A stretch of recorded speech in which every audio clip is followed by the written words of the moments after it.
Boa noite. Boa noite. Ex-diretor da Petrobras ligado ao PT e já condenado na Lava Jato é denunciado pela sexta vez. Apesar de ilegal, o jogo do bicho continua a ser feito abertamente e com tecnologia moderna. Novo teste rápido para suspeita de dengue entra em funcionamento na rede pública. O domingo no Parque Ibirapuera teve rolezinho e 2 denúncias de estupro. Novas regras para taxistas incluem padronização da roupa e restrição de assuntos polêmicos nas conversas. Heliópolis torna-se o primeiro bairro totalmente iluminado com lâmpadas LED.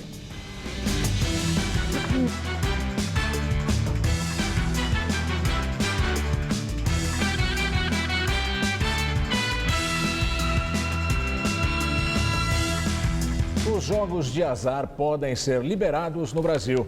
A pedido do Palácio do Planalto, o Ministério do Turismo pesquisa o impacto da liberação dos cassinos no país. A proposta inicial é autorizar a instalação de cassinos somente em hotéis de algumas cidades. Nada foi dito sobre o jogo do bicho, que é ilegal, mas facilmente encontrado em todo o país. O repórter Luciano Penteado mostra como se joga no bicho em São Paulo. As apostas acontecem livremente em todas as regiões de São Paulo. Apesar de ilegal, é fácil encontrar um desses lugares. Oi, vou fazer um jogo, sabe onde é que eu faço ou não? Você faz aqui? O jogo do bicho você tem que sair procurando nos botecos aí. E realmente foi nos bares do centro da capital que nossa equipe encontrou quem fizesse as apostas. Uma mulher sentada bem à porta registra os números e dá o valor do prêmio máximo. Aqui dá 6 mil. Ah, porque é cada R$1, 3 mil.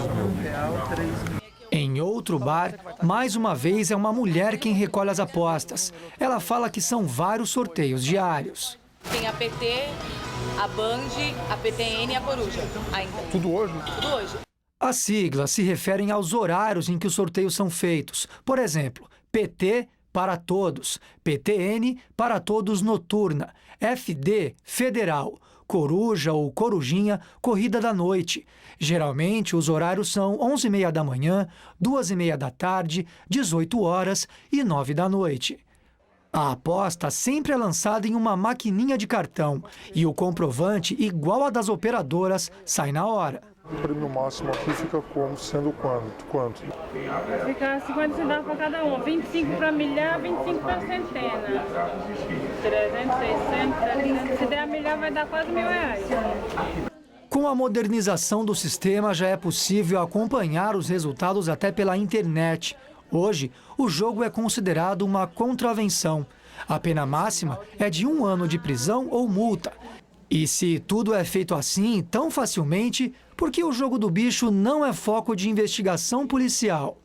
Quando é feito um flagrante, é levado à delegacia, tá? Mas o delegado de polícia, se o infrator assinar um termo de compromisso de que vai ao juizado especial criminal, ele é imediatamente solto. Nem é lavrado o auto de prisão em flagrante.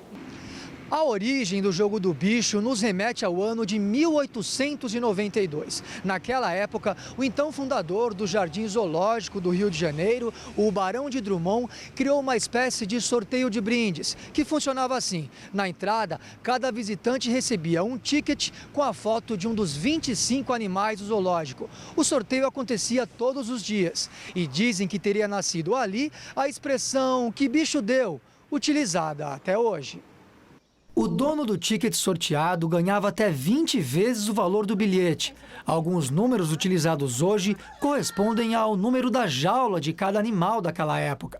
Só que em pouco tempo já era possível comprar os bilhetes em qualquer lugar da cidade, motivando o surgimento dos bicheiros. O coordenador do GAECO, que investiga esse tipo de contravenção, diz que o grande problema é que o jogo do bicho, às vezes, pode levar a outros crimes. Esses casos grandes que nós já vimos na mídia, né, geralmente eles ocorrem porque tem uma lavagem de dinheiro, tem uma evasão de divisas, tem alguma outra infração penal em conjunto, né, que permita que o processo vá adiante e que a condenação seja uma pena um pouco maior, mas não é pelo jogo do bicho. 2 jovens foram estupradas ontem à tarde no Parque do Ibirapuera, na zona sul de São Paulo. Uma tem 16 anos e a outra não teve a idade revelada pela polícia. O parque, que normalmente já tem um número grande de visitantes, ficou ontem lotado de jovens que foram participar de um rolezinho. Imagens feitas pelos organizadores mostram os participantes do evento reunidos na marquise do parque. A Guarda Civil Metropolitana diz que 2.000 jovens participaram do rolezinho, que não teve problemas. Depois do evento, a polícia registrou 4 crimes dentro do parque, entre eles 2 estupros, danos a um carro da GCM e um roubo. De acordo com a delegacia que acompanhou o caso, ainda é cedo para ligar o rolezinho às. A Secretaria Municipal de Segurança Urbana informou que vai colaborar com as investigações da Polícia Civil e que vai dobrar a presença da Guarda Civil no parque no turno da noite e nos finais de semana. A Secretaria Estadual de Segurança Pública informou agora há pouco que a Polícia Civil investiga os 2 casos de estupro e tenta localizar imagens de câmeras de segurança que possam ajudar na investigação. Disse também que as vítimas foram encaminhadas ao projeto Bem Me Quer, do Hospital Pérola Byton, para atendimento médico e psicológico. Heliópolis, na zona sul da capital, é o primeiro bairro da América Latina a ter a iluminação pública 100% com lâmpadas LED. Uma mudança aparentemente simples, mas que faz a diferença para a qualidade de vida dos moradores. E fez-se a luz na rua da Nínive. Ela passa por esse beco toda noite na volta da faculdade. Aqui no beco era tudo escuro, né? A gente passava, às vezes nem chegava, teve gente que já caiu, até às vezes mesmo a gente tinha que segurar na parede, né? Por segurança também, às vezes a gente passar, ter alguém, né? Ou fazer alguma coisa com a gente. Agora em Heliópolis, a maior comunidade de São Paulo, com 200.000 habitantes, ninguém mais reclama da escuridão. Heliópolis significa cidade do sol, né? E agora a gente está falando que hoje Heliópolis é a cidade do sol dia e noite, graças à iluminação de LED, né? Os antigos postes de luz com lâmpadas de vapor de sódio ou de mercúrio foram substituídos pela nova tecnologia. E outros trechos também ganharam a iluminação mais moderna. O sistema LED consome metade da energia elétrica, ilumina o dobro e tem uma vida útil 3 vezes maior que as convencionais. Polui menos e é mais fácil de reciclar também. A dona Maria Hilda gostou da novidade. Pode costurar e receber os clientes até tarde e sem preocupação. Eu ficava com medo de ficar com meu portão aberto. Agora não tenho medo. Heliópolis foi o primeiro bairro da América Latina a ter iluminação pública em LED. A escolha para inaugurar esse projeto piloto foi baseada em indicadores de criminalidade e vulnerabilidade social. Mas, até agora, esse processo começou em dezembro do ano passado, são 19.000 pontos. Parece bastante? Nem tanto. Para contemplar a cidade inteira, faltam mais 600.000 pontos com esse tipo de iluminação. E segundo o governo, isso vai demorar mais 5 anos. O edital da prefeitura propõe uma parceria com uma empresa privada para gerir a rede na capital. O contrato para 20 anos de concessão será em torno de 7 bilhões de reais. Até julho, bairros da periferia considerados perigosos, como Jardim Ângela, no extremo sul, e Brasilândia, na zona norte, também vão receber a iluminação em LED. Mas a necessidade de luz intensa e abrangente não é só em locais mais afastados. Basta uma volta pelo centro de São Paulo para encontrar diversos pontos em completa escuridão, como na Praça da República. Olha só, completamente escuro. Dá pouco para entender quem está por aqui. E a polícia? Guarda Civil Metropolitana está ali, uma base bem próximo, só que fica difícil.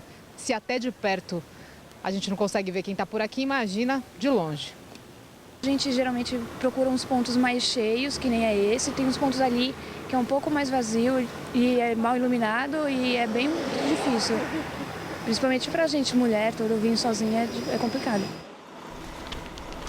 Um grupo com cerca de 15 manifestantes do movimento Passe Livre fechou uma das entradas do terminal Dom Pedro II, no centro de São Paulo, em protesto contra o aumento das tarifas do transporte público. O ato começou pouco antes das 8 da manhã e atrapalhou a vida de passageiros e motoristas.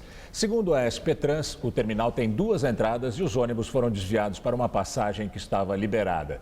Depois, os manifestantes seguiram para a Avenida Prestes Maia e fecharam a via no sentido aeroporto. O protesto terminou por volta das 10 da manhã. As unidades da rede pública de saúde da cidade de São Paulo começaram hoje a realizar testes rápidos para diagnosticar pacientes com dengue. O resultado sai em 20 minutos. O exame é capaz de detectar os 4 sorotipos da doença. O aparelho é pequeno e parece um teste de gravidez, mas ao invés da urina, utiliza o sangue. Apenas algumas gotas são necessárias para a realização do teste rápido, capaz de identificar se o paciente está com dengue. Na Unidade Básica de Saúde da Vila Penteado, na Zona Norte, Richard, de apenas 13 anos, foi o primeiro a estrear o aparelho. Começou a sentir ontem pela tarde umas fortes dores nas pernas e falando que estava doendo os braços. Dor de cabeça e dores assim na vista. Pensei que era uma gripe forte, uma virose. Na consulta, o médico suspeitou de dengue e solicitou o teste. Foram 20 minutos até aparecer o resultado negativo. Nesse teste, ele negativou. Por quê? Não apareceu nem o IgG positivo, nem o IgM e nem o teste rápido, que é o NS1.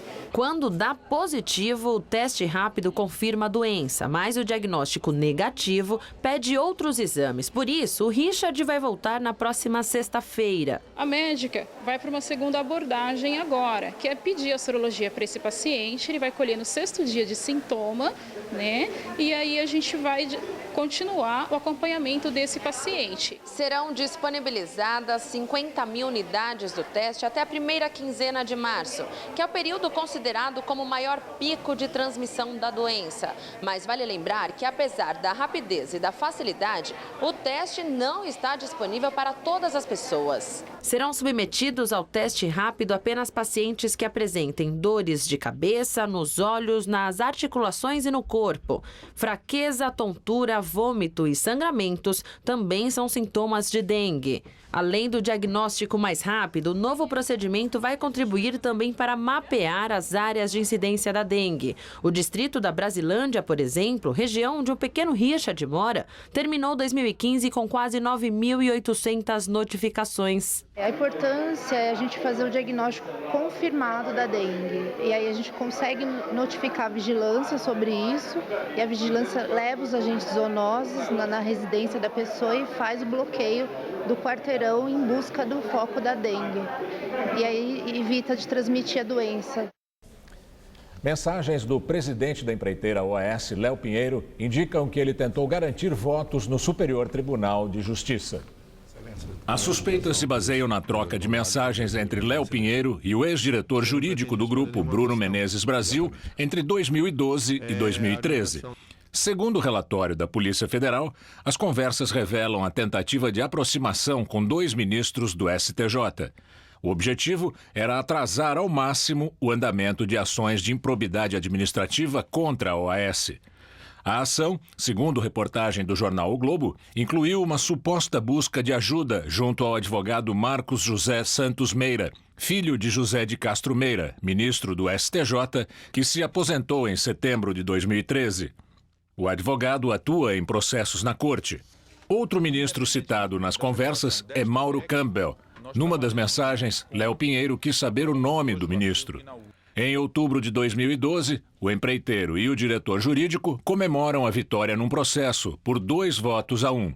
Na mensagem, há a observação de que o voto contrário foi justamente da pessoa que um certo McDonald's conhecia. A Polícia Federal diz não ter sido possível identificar quem seria esse McDonald's. Léo Pinheiro foi condenado na Lava Jato a 16 anos e 4 meses de prisão por corrupção, lavagem de dinheiro e organização criminosa. A empreiteira OAS e o STJ informaram que não comentariam o assunto. O ex-ministro José de Castro Meira e seu filho ainda não se pronunciaram. O Ministério Público Federal denuncia o ex-diretor de serviços da Petrobras, Renato Duque, pelos crimes de evasão de divisas e lavagem de dinheiro. É a 6ª vez que ele é denunciado no esquema de corrupção na estatal. Conforme os procuradores, Duque manteve valores não declarados e com origem ilícita no Principado de Mônaco entre 2009 e 2014. Duque está preso no Paraná desde março do ano passado. Ele já foi condenado na Lava Jato a 20 anos e 8 meses. Ele foi considerado culpado de receber propina de empreiteiras. Renato Duque foi indicado ao posto de diretor da Petrobras pelo PT. E agora o comentário de Josias de Souza, direto de Brasília. Ele fala sobre a declaração do presidente do PT, Rui Falcão, sobre a Lava Jato. Num texto divulgado na internet, o presidente do PT, Rui Falcão, referiu-se à Operação Lava Jato como um embrião de estado de exceção, uma ameaça à democracia. Rui Falcão apoiou o manifesto divulgado na semana passada por alguns dos mais bem remunerados advogados brasileiros, com críticas à Operação Lava Jato, que eles chamam de uma espécie de embrião de inquisição. Em essência, Rui Falcão e os advogados denunciam supostas arbitrariedades praticadas pelo juiz Sérgio Moro, abusos cometidos por investigadores da Operação Lava Jato. Nessa versão, corruptos e corruptores estariam sendo presos injustamente, forçados a fazer delação, sob execração pública e sem direito de defesa.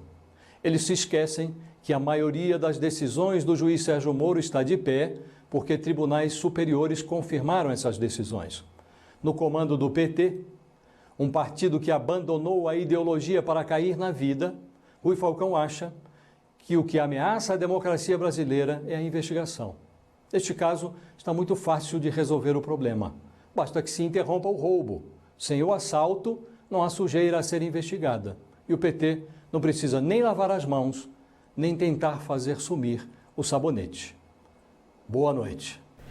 Ex-diretor da Petrobras, Nestor Severo, preso e condenado na Operação Lava Jato, diz que a campanha de Lula, em 2006, recebeu dinheiro de propina. Segundo ele, a campanha teria contado com até 50 milhões de reais provenientes de uma negociação para a compra de blocos de exploração de petróleo na África. O jornal Valor Econômico informa que Cerveró teria sabido do caso por meio de Manuel Domingos Vicente, ex-presidente do Conselho de Administração da estatal petrolífera de Angola e atual vice-presidente do país. A assessoria do Instituto Lula disse que não comentaria o assunto, já que se trata de suposto acordo de delação. A Justiça de São Paulo determinou que o dinheiro de multas arrecadado pela Companhia de Engenharia de Tráfego não pode ser usado para pagar despesas administrativas. A decisão atende um pedido do Ministério Público de São Paulo, que entrou com ação contra o município, alegando que o dinheiro das multas de trânsito é usado para outros fins, além dos previstos na legislação da cidade e no Código de Trânsito Brasileiro. A lei prevê que a verba deve ser gasta nas ações de sinalização, engenharia de tráfego, policiamento, fiscalização e educação de trânsito. A Prefeitura afirma que vai recorrer da decisão. Os taxistas de São Paulo tiveram de enfrentar novas regras a partir de hoje. A começar pelas roupas, viu? Agora os motoristas só podem trabalhar de calça e camisas sociais. Também fica proibido puxar conversa com o passageiro, principalmente se o assunto for polêmico. Essas regras estabelecidas pela Prefeitura estão numa portaria publicada no Diário Oficial. Hoje, o Reinaldo veio na estica. Sapato engraxado, calça social, cinto e camisa. Até ontem, o figurino era diferente. Eu usava roupa mais esporte, camiseta, calça jeans, usava sapatênis, usava uma roupa mais à vontade, né? Para mim não mudou nada. Não, porque eu sempre andei assim. Sempre andei assim. Eu trabalho aqui também, eu trabalho em outro lugar. Então não estão trazendo muita coisa, não. Só estou trazendo mais polêmica, isso sim. Pela regra que já está valendo, a camisa só pode ser de uma cor lisa ou risca de giz. E tem de estar abotoada até o fim. Só o botão do colarinho que não precisa. Na categoria luxo, a exigência inclui terno e gravata, ou smoking. Para as mulheres, a sugestão é um tailleur, aquele conjunto de saia e blazer. Fica proibido o uso de qualquer tipo de camiseta ou calça jeans que não seja aquela de lavagem bem escura. Bermuda, nem pensar. Tênis, sandália também não pode, muito menos boné e gorro na cabeça. A regra é ainda rigorosa com relação à higiene pessoal do taxista. Fala em cabelo e barba sempre arrumados, unhas limpas e também em evitar odores que incomodem o passageiro. Cada um tem o direito de usar o perfume que for, né, usar, né? Mas tem taxista aí que também, não desmerecendo a categoria, mas tem alguns aí que demora, né, para tomar um banho, mas é normal, né? Além do cheiro de suor, a regra se refere a cheiro de cigarro e até de perfume forte. Eurípides, que está na praça há quase 50 anos, lembra de um tempo em que a categoria já foi elegante. Era de cap, camisa de manga comprida, tinha uns negocinhos aqui no ombro, né? E gravata. Era o chofer de praça? De praça, era isso. A prefeitura também determina na regra o modo como o taxista deve se comportar, sempre de maneira polida. Deve evitar palavrões e piadas constrangedoras. E também discussões emocionadas sobre futebol, política. Quem descumprir qualquer item pode ser multado em R$ 35. A prefeitura diz que as regras são para padronizar a conduta no exercício da profissão. Isso no momento em que o concorrente Uber tenta regularizar o serviço. E em meio a essa concorrência, a prefeitura sugere inclusive que os taxistas passem a oferecer água aos passageiros, como o Uber já faz. Se eles fazem questão da água, nós dá água para eles. Apesar do racionamento de água, né? Mas a gente dá água. Não vai ser esse o problema. Não vai ser esse o problema. Pronto, todos os problemas da cidade de São Paulo estão resolvidos. Nossos motoristas de táxi agora usarão terno escuro ou smoking e as mulheres trajarão tailleur. Vão ficar todos parecidos ou com Michel Temer ou com a Margaret Thatcher, conforme o gênero, claro. Trânsito insuportável porque o governo tucano paralisou as obras do metrô, do monotrilho e congêneres? Peça uma balinha para o motorista. Ruas esburacadas com verdadeiras crateras porque o governo petista não faz a manutenção? Peça para aumentar o ar-condicionado. Assalto à mão armada a caminho de casa? Não comente com o motorista. Eles não podem tocar em temas polêmicos. Tudo isso faz parte da cartilha da escolinha do professor Fernando. O metrô de São Paulo rescindiu um contrato com o consórcio formado pelas empresas Andrade Gutierrez e CR Almeida para a construção de parte da linha Monotrilho 17 Ouro. Em nota, o metrô informa que rescindiu os contratos para a construção do pátio e estações do monotrilho da linha 17 Ouro, porque as empresas não cumpriram termos contratuais. Segundo o metrô, obras foram paralisadas e empresas foram notificadas várias vezes para retomarem os trabalhos, o que não foi cumprido. As multas previstas podem passar de 100 milhões de reais. Agora o governo deve procurar o segundo colocado das licitações para saber se ainda há interesse na obra. Prometida para ser inaugurada antes da Copa, a linha 17 Ouro deve ligar o aeroporto de Congonhas à estação Morumbi da CPTM, na zona sul da capital paulista. Em nota, o consórcio formado pelas empresas Andrade Gutierrez e CR Almeida afirmou que há meses busca uma negociação com o metrô em relação aos problemas enfrentados nas obras, como fornecimento de projetos executivos, que seria de responsabilidade do metrô.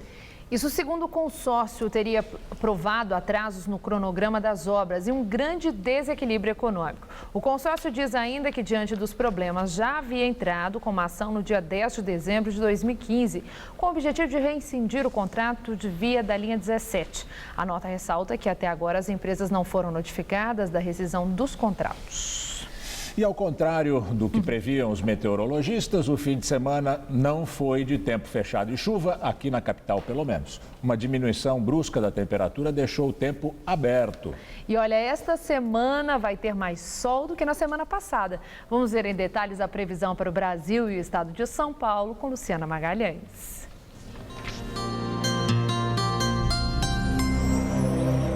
Uma massa de ar seco ganha força sobre o sul do Brasil amanhã. Ela deixa o tempo ensolarado e eleva a temperatura em toda a região sul até o centro-sul do Mato Grosso do Sul e de São Paulo. Já no Rio de Janeiro, a temperatura continua mais amena e o céu nublado com chuva persistente. Nas demais áreas do Sudeste, chuva com algumas aberturas de sol e ar abafado. O mesmo ocorre no Centro-Oeste, no Norte e no Nordeste do país. Mas no Centro-Norte de Goiás, incluindo o Distrito Federal, no Tocantins, sul do Maranhão, do Piauí e também no sertão da Bahia, continua a chover forte e bastante. As máximas ficam amanhã em 25 graus em Belo Horizonte e 33 em Porto Alegre. Em São Paulo, o céu ainda fica com muitas nuvens na Grande São Paulo, no litoral norte e no Vale do Paraíba, onde são esperadas pancadas de chuva entre a tarde e a noite. Já no sul e oeste paulistas, o sol brilha mais forte e a temperatura sobe. Nas demais áreas, pancadas de chuva pontuais. No centro-oeste, máxima amanhã de 34 graus, em Araçatuba e também em Presidente Bernardes. No centro-norte, máxima de 31 graus, em Ribeirão Preto. E na faixa leste, a máxima esperada é de 31 graus em Sorocaba e de 27 em São José dos Campos. Amanhã aqui na capital são esperadas pancadas de chuva a partir da tarde, máxima de 25 graus. Na quarta, sol com períodos de céu nublado, mas sem chuva, máxima também de 25. E na quinta-feira, sol com algumas nuvens, a máxima sobe para os 28 graus. Economistas do mercado consultados pelo Banco Central já esperam inflação de 7% em 2016. Na semana passada, a previsão publicada no Boletim Focus era de 6,93%. Com isso, a inflação permanece acima do teto da meta do governo, que é de 6,5%. Para o PIB deste ano, o mercado financeiro manteve a estimativa da semana passada de uma retração de 2,99%. E depois de o Banco Central ter mantido os juros estáveis em 14,25%. No fim de novembro, o maior patamar em 9 anos, o mercado manteve agora a estimativa de que a taxa Selic volte a subir 0,5 ponto percentual na próxima quarta-feira, quando termina a reunião do Copom, o Comitê de Política Monetária. E agora vamos ao comentário de economia com Denise Campos de Toledo. Essa possibilidade de aumento dos juros tem gerado muita polêmica. É certo que com a previsão de inflação elevada, o normal seria o Banco Central aumentar mesmo os juros para frear o consumo e reduzir o espaço para remarcações de preços. Essa estratégia inibe até a indexação, que é a correção de preços e contratos, salários, com base na inflação passada. É assim que os bancos centrais agem em todo o mundo. Só que o Brasil já está em recessão, com queda forte do consumo, que pode se acentuar com o provável aumento do desemprego. Portanto, o consumo não é o grande problema. O que estamos tendo é muito mais uma inflação de custos, que foi impulsionada pelo tarifaço e ganhou força com a alta do dólar, que pesa muito na formação de preços no país. O dólar encarece até o preço do pãozinho, porque deixa o trigo mais caro. Mas o Banco Central provavelmente não vai querer ficar assistindo a inflação subir de braços cruzados. Tem até a questão da credibilidade, que vem abalada desde quando derrubou os juros por interferência do governo para sustentar via consumo um ritmo mais acelerado de crescimento.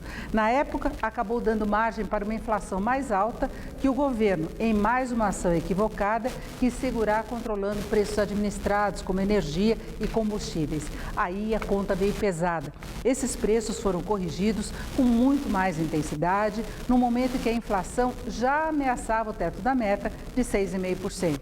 Deu no que estamos vendo. Inflação de mais de 10% no ano passado, com previsão que possa passar de 7% este ano, mesmo com a alta dos juros. Vai ser um dilema essa decisão do Copom, até porque os juros também pesam na dívida pública, piorando o quadro fiscal, que é a base dos principais problemas da economia.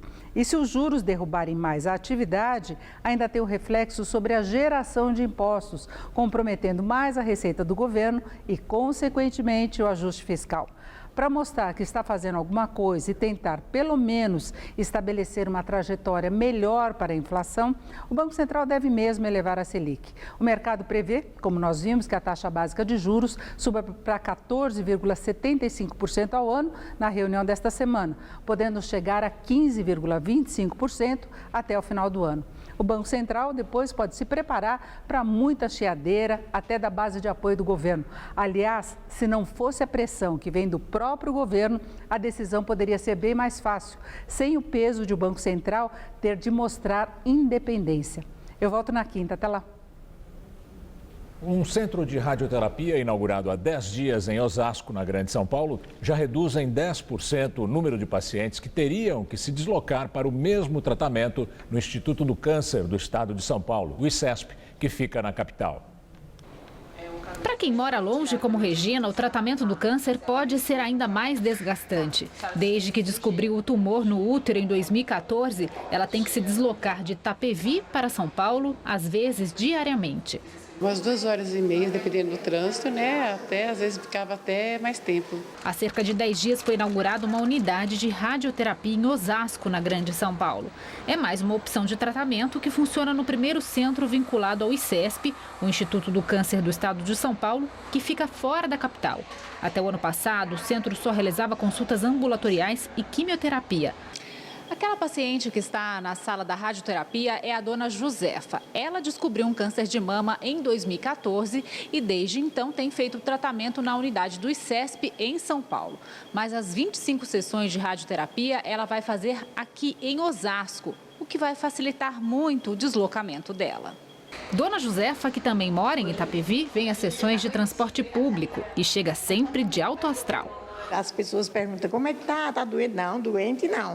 Eu estou muito bem. O local atende pacientes de 7 municípios da região metropolitana. Além de Osasco e Itapevi, também Barueri, Carapicuíba, Jandira, Pirapora do Bom Jesus e Santana do Parnaíba. Eles representam cerca de 10% dos atendimentos de radioterapia do ICESP de São Paulo. A gente tem uma meta para essa unidade aqui de chegar em 600 sessões por mês, né? Já estamos muito próximos disso. E então isso agrega bastante no tratamento de quem já está sendo acompanhado pela oncologia clínica aqui. Vamos agora para as notícias do esporte com Rodolfo Gamberini e Celso Cardoso. Bom, depois de ser recebido por cerca de 1.000 torcedores no aeroporto na semana passada, Lugano deu hoje a primeira entrevista coletiva como jogador do São Paulo. E parece que ele está pronto para assumir o papel de um novo líder do time, não é, Celso? Ele vai ser esse líder? É uma responsabilidade da qual ele não pode mais fugir, Gamberini. Não, pelo jeito, ele nem gostaria, pelo que se pôde ver nas declarações da entrevista de apresentação hoje. Finalmente, Diego Lugano retorna à casa que lhe deu mais alegrias. O São Paulo trouxe de volta um dos maiores ídolos recentes de uma história vitoriosa, mas que estava carente de um líder dentro de campo, depois da saída do capitão Rogério Ceni. Uma alegria, uma emoção e uma linda responsabilidade voltar a vestir um manto sagrado. A ilusão é a mesma com a que eu cheguei aqui já faz 13 anos atrás e hoje voltamos aqui para ajudar, ser eu mesmo dia a dia em todo momento para que o time possa explorar o melhor que eu tenho hoje como atleta e como deportista, né? E tem um monte de São Paulino que acha ele lindo. Você acha que ele estava encolhendo a barriga ou ele tem barriga de tanque? É um atleta, né? Imagina-se que deva se cuidar. Quantos anos? 35. 35. 35 anos. Está jogando bem ainda? Não, como era antes. Vamos lá.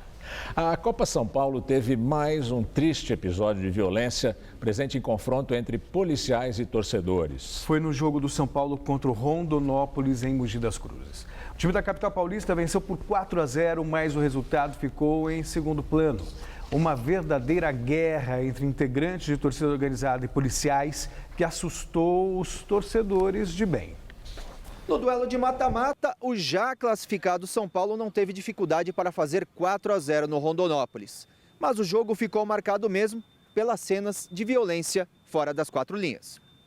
O recém-reformado Nogueirão, em Mogi das Cruzes, estava lotado.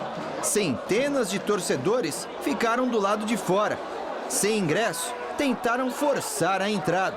A confusão se estendeu para as arquibancadas. Policiais militares, a guarda municipal e vândalos entraram em conflito durante o intervalo. Cenas lamentáveis.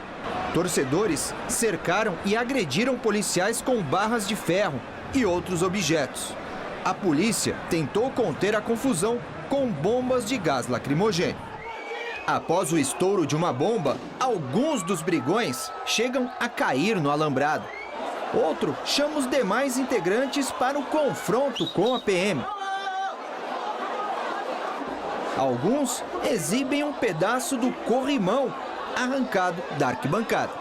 Os restos da batalha puderam ser vistos no local. Cenário de guerra, paus e pedras para envergonhar Mogi das Cruzes e o futebol brasileiro. Bom, Celso, nos países sérios do mundo, esse problema da violência de torcida foi resolvido. Por que aqui não se resolve? Por várias razões. Porque não é sério.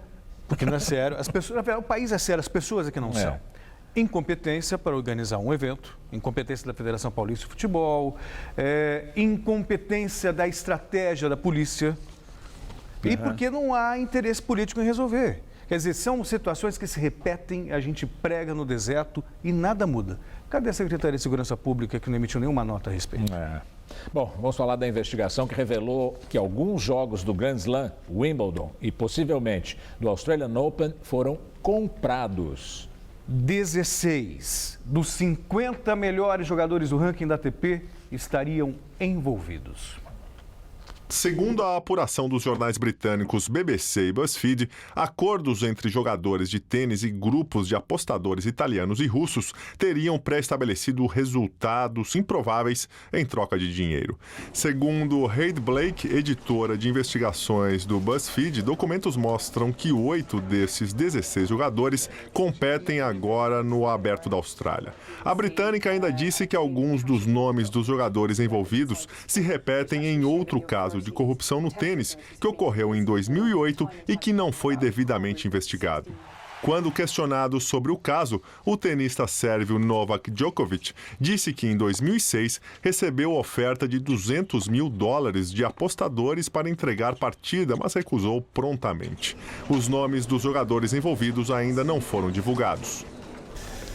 $200 mil para o Djokovic, ele ganha milhões de dólares por ano. Mas isso era no começo da carreira dele. Se ele de repente fosse de uma fé, seria tentador, obviamente. Aí você vê, sujeira na FIFA, sujeira no COI, sujeira no futebol brasileiro, não. Pois é, não, mas isso serve até de consolo, que não é... em todos os cantos do mundo, e envolvendo tenistas também. Quer dizer, aquela história de que o importante é competir, na verdade, o que a gente está vendo é ganhar dinheiro de maneira escusa. É o que estão fazendo no esporte mundial. É isso? É isso por hoje. Obrigado, Celso. Até amanhã. Boa noite. Estela? Ações da Petrobras despencam novamente e fecham abaixo dos R$ 5,00 pela primeira vez desde 2003. As ações preferenciais mais negociadas e sem direito a voto terminaram o pregão cotadas a R$ 4,80, desvalorização de 7,16%. Já as ações ordinárias com direito a voto fecharam o dia avaliadas em R$ 6,30, recuo de 6,11%. Os papéis da estatal reagiram forte à queda do preço do petróleo e ao plano de desinvestimentos da petroleira.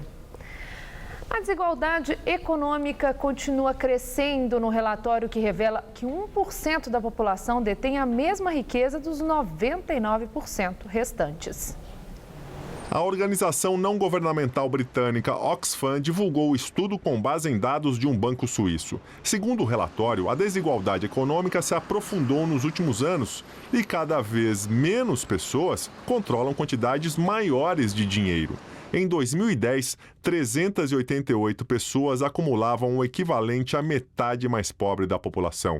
Ano a ano, o número de bilionários foi caindo. E no ano passado chegou a apenas 62 pessoas que concentram mais de 1 trilhão e 700 bilhões de dólares, fortuna equivalente ao patrimônio da metade mais pobre da população mundial, que é de 3 bilhões e 600 milhões de pessoas.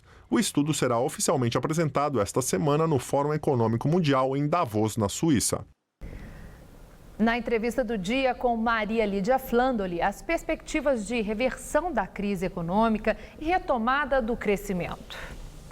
Entrevisto hoje o economista e cientista político Luiz Carlos Bresser Pereira, professor emérito da Fundação Getúlio Vargas de São Paulo e ex-ministro de Estado das pastas da Fazenda, Administração Federal e Reforma do Estado e da Ciência e Tecnologia nos governos José Sarney e Fernando Henrique Cardoso.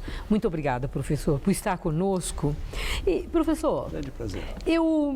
Em meio a análises muito pessimistas, hoje mesmo o Boletim Focus, que frequentemente a cada boletim é um pessimismo crescente, mostrando uma situação muito sombria, né, a nos envolver e à frente. E o senhor se destaca por uma visão diferente de retomada da economia já em 2016. Eu li um artigo seu na Folha de São Paulo, em que o senhor fala que 2015...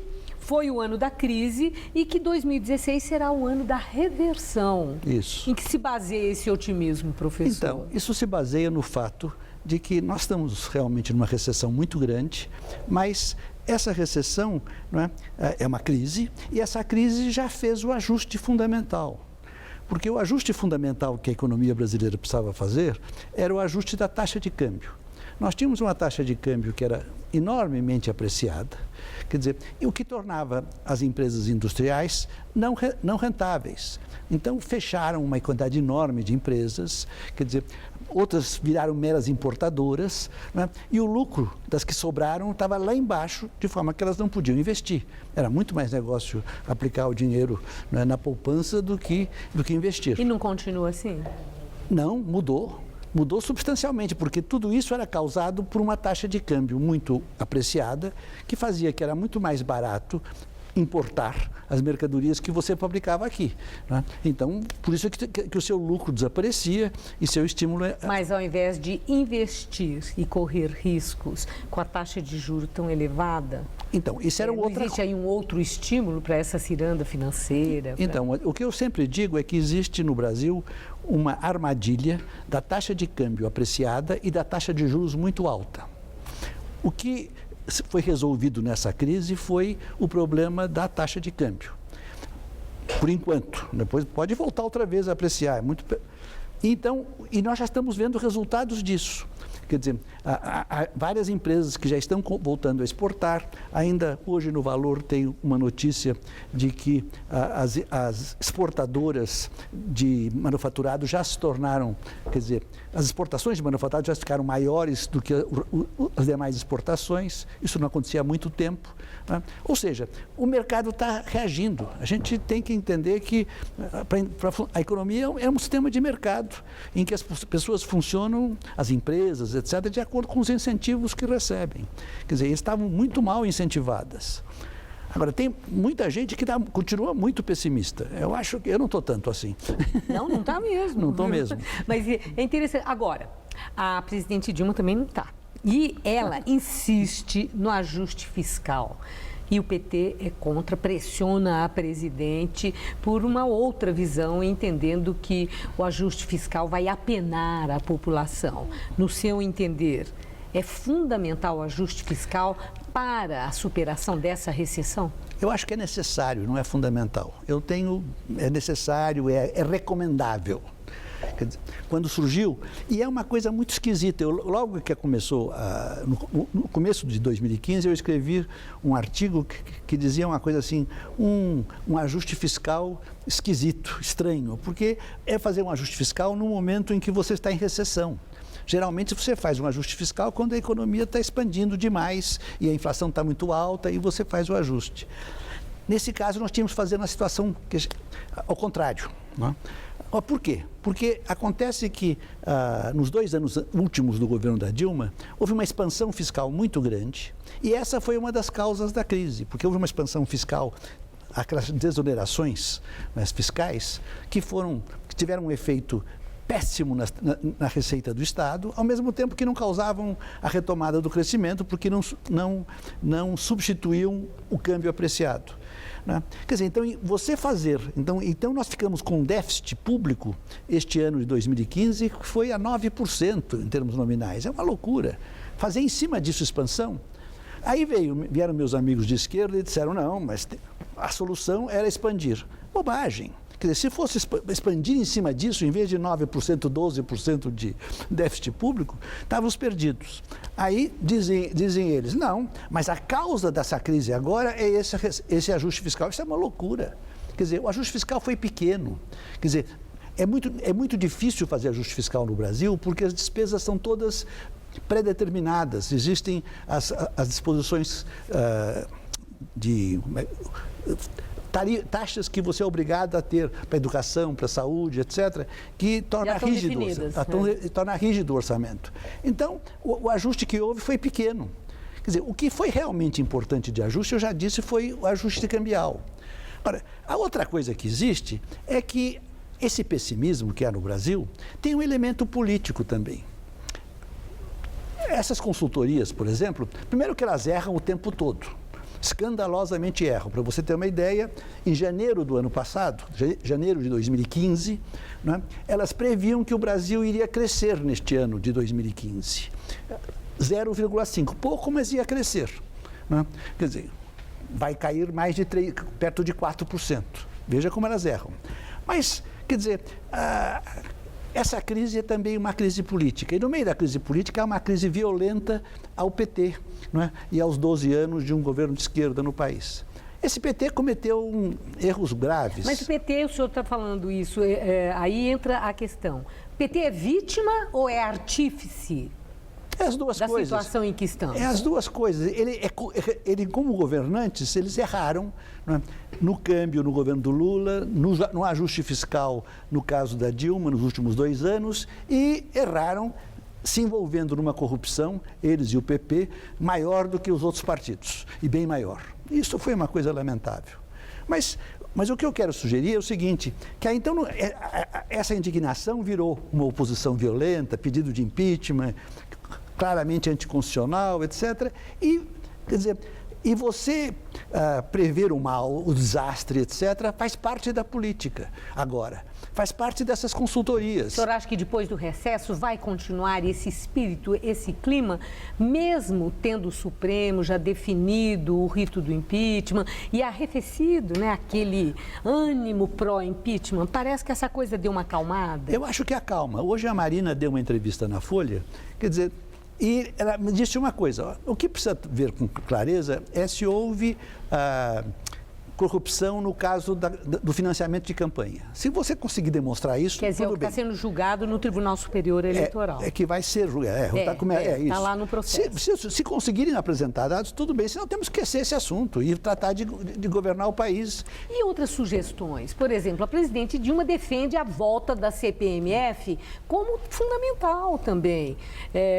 O ministro Nelson Barbosa já falou, né, que deve ser aprovada agora até maio, para gerar receita já a partir de setembro. A volta da CPMF é imprescindível? Eu acho que é muito necessária. Eu sou 100% a favor dela, né? Porque faz parte desse ajuste fiscal. Não é? Agora, e é um imposto bastante justo, não atrapalha quase ninguém e ajudaria muito nesse momento. Agora, o que eu acho mais importante que a gente pense é o seguinte, um pouco de otimismo e um pouco de paciência. Né? O que o governo devia estar agora era pensando em algumas reformas mais de longo prazo. Ele devia estar pensando, por exemplo, né, no problema da Previdência. Isso, você ter a aposentadoria só por tempo de serviço, não por idade, eu acho um absurdo. Tem que ter uma idade mínima, sem dúvida nenhuma. Uma outra coisa que é fundamental é a desindexação. Mas para isso tem que ter liderança política. Para isso precisa ter liderança política, mas para isso, quer dizer, o Nelson Barbosa, o governo, quer dizer, diante desse assunto, podem começar a pensar nisso. O Nelson Barbosa é um homem muito competente, quer dizer, ele pode, né, dizer assim, olha, está aqui essa confusão no curto prazo, mas eu vou ter um pouco de paciência, porque o ajuste está sendo feito pelo câmbio e a gente vai melhorar e vamos começar a discutir o futuro, quer dizer, e essas reformas como essas duas que eu falei. Quer dizer, isso seria muito bom. Quer dizer, e fundamentalmente também... condicional seria muito bom. Para encerrar a nossa entrevista, para que seja muito bom. Vamos falar assim... Para que seja. Para que seja. Então. Não seria hipotético e tal. Não. Mas para que seja muito bom.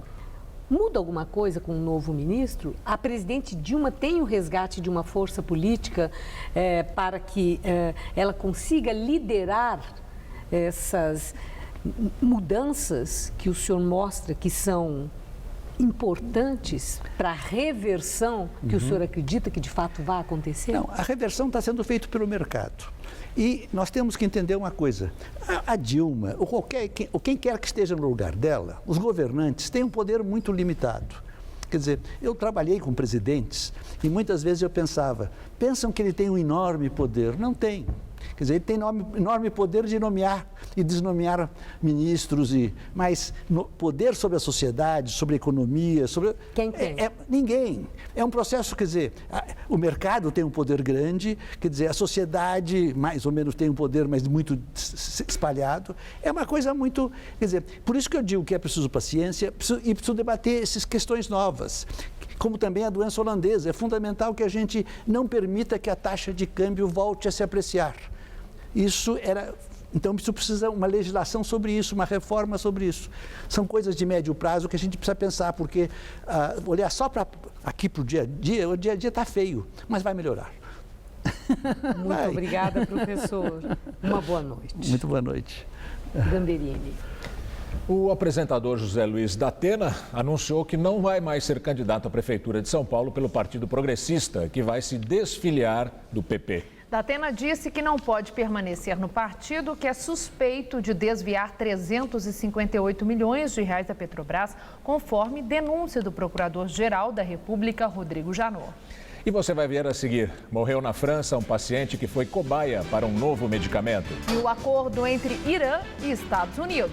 Depois dos iranianos comemorarem fim do bloqueio econômico, os americanos impuseram novas sanções contra o programa de mísseis do Irã.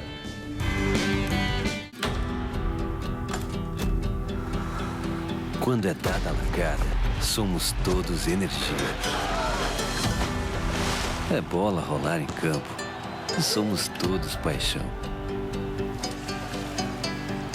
Se o desafio parece impossível, somos superação. Quando subimos ao pódio, somos só emoção. Se não foi dessa vez, somos todos respeito. Mas se o hino toca, somos puro orgulho. Porque somos o país dos Jogos Rio 2016. Somos atletas. Somos torcida.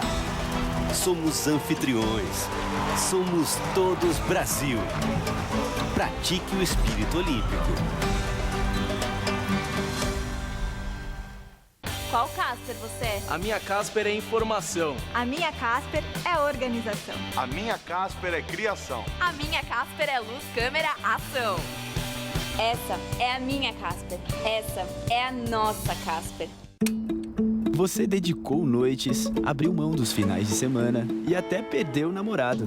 E se você que fez o Enem perder o prazo de inscrição do ProUni e do FIES, além de perder a chance de definir o seu futuro, você vai perder noites de novo, vai perder finais de semana de novo, você vai perder até o namorado de novo. E perder o namorado de novo não dá, né? Não perca o prazo de inscrição e siga o caminho de oportunidades. Uma pátria educadora se faz com educação de qualidade.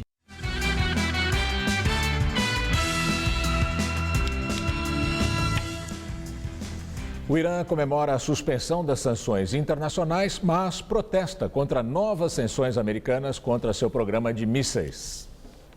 As novas medidas atingem apenas 11 companhias e indivíduos, acusados de fornecer tecnologia para o programa iraniano de mísseis balísticos. O governo de Teherã declarou que a medida é ilegítima, porque seu programa de mísseis não tem capacidade de transportar ogivas nucleares. O anúncio das novas sanções aconteceu ontem, depois de confirmada a libertação de 5 prisioneiros americanos em troca de 7 iranianos. E um dia depois de a Agência de Energia Atômica da ONU declarar que o Irã cumpriu os termos do acordo nuclear assinado em julho do ano passado e as sanções internacionais terem sido revogadas. 100 bilhões de dólares em dinheiro congelado do Irã foram desbloqueados. O país volta a ter acesso ao sistema financeiro internacional e retoma suas exportações de petróleo. A morte do promotor argentino Alberto Nisman completa um ano e continua sem respostas. Nisman foi encontrado morto com um tiro na cabeça, no apartamento em que morava em Buenos Aires. Ele investigava o suposto envolvimento da então presidente Cristina Kirchner para acobertar iranianos suspeitos pelo atentado à Associação Mutual Argentina, em 1994. Nisman sustentava que Cristina Kirchner tinha motivos comerciais, como intercâmbio de petróleo e grãos. O novo presidente, Maurício Macri, ordenou a abertura de todos os arquivos relacionados à investigação do caso. E o presidente Maurício Macri publicou na página dele no Facebook uma foto da cachorra da família, do cachorro da família sentado na cadeira presidencial. O presidente da Argentina brincou, dizendo que é o primeiro cachorro da história do país a chegar neste lugar. O cachorro, chamado Balca, foi adotado por Macri durante a campanha presidencial. A internet e as redes sociais são o território da liberdade por excelência. Há de tudo, às vezes até coisas boas. Otimistas dizem que ninguém mais pode ser analfabeto se quiser se comunicar. Assim, as redes assumiram o papel das antigas cartilhas. Isso, como eu disse, para os otimistas. O polonês Zygmunt Bauman não é exatamente desse time dos otimistas. Para ele, as redes sociais organizaram foi a imbecilidade. Bauman deve ter dado uma belíssima gargalhada ao ver o post do queridinho dos liberais sul-americanos, o presidente Maurício Macri. Sentado todo pomposo na cadeira presidencial argentina, Macri postou a foto do cachorro dele. Em tempo, os olhos do vira-lata não são azuis, como os do novo Salvador da Argentina. Morreu na França um paciente que participava de um teste clínico para um novo medicamento. O paciente estava com morte cerebral, mas ainda ligado às máquinas. Mais 5 pessoas continuam hospitalizadas na cidade francesa de Rennes. 4 têm problemas neurológicos e 1 foi internado por precaução.